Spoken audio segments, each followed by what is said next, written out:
इस वीडियो में हम लोग देखेंगे क्लास 7वीं गणित प्रश्नावली 1.3 के क्वेश्चन नंबर 4 को देखेंगे। यहाँ पे दिया गया है कि निम्नलिखित में से कौन सत्य और कौन असत्य है, हल कीजिए व बताइए। चलिए इसको कॉपी पे नोट कर लेते हैं, इसके बाद समझाने का प्रयास करते हैं।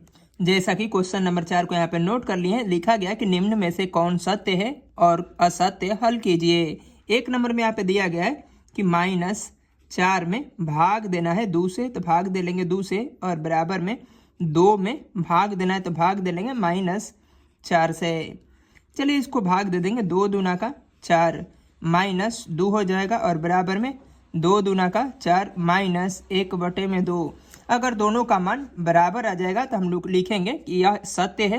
अगर दोनों का मान बराबर नहीं आएगा तो हम लोग लिखेंगे असत्य है। तो यह दोनों का वैल्यू बराबर नहीं है क्योंकि यह -2 है और ये बराबर में 1/2 है, इसीलिए लिखेंगे असत्य।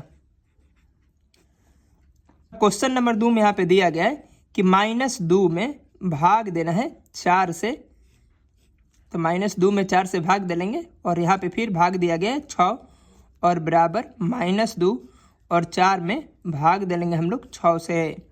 चलिए सबसे पहले इसको काट लेते हैं, 2 एकम 2 और 2 दूना का 4, तो -1/2 में भाग देना है 6 से, बराबर में 2 का 2 है, और इसको भाग दे लेते हैं 2 दूना का 4 और 2 3 6, 2/3 हो जाएगा। चलिए यहाँ पे दिया गया -1/2 में भाग देंगे हम लोग 6 से, और यहाँ पे -2 गुणे 2/3 लिखेंगे। चलिए इसको -1/2 को ऊपर वाला का उसी तरह लिखते हैं और इसके बदले हम लोग गुणा लिखते हैं, और इसके नीचे 1 छुपा है तो 1 ऊपर और 6 नीचे आ जाएगा, और यहाँ पे गुणा कर लेंगे 2 दूना का 4 और माइनस का माइनस रख देंगे, और बटे में 3 का 3।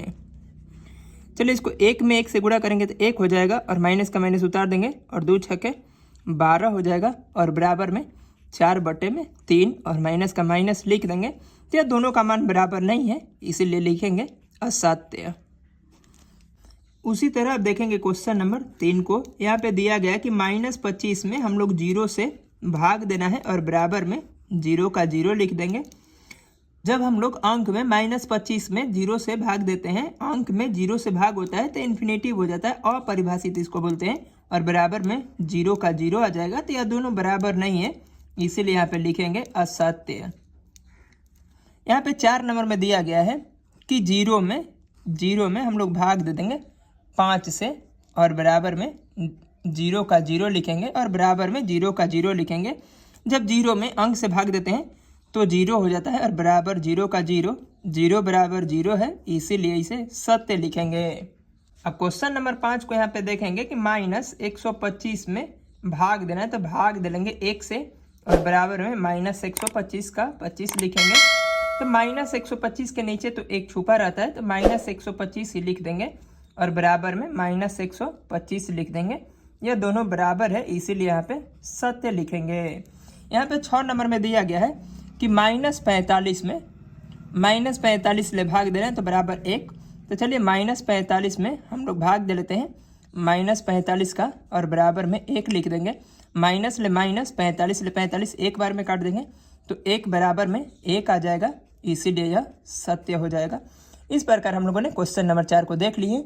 नेक्स्ट वीडियो में हम लोग देखेंगे क्वेश्चन नंबर 5 और 6 को।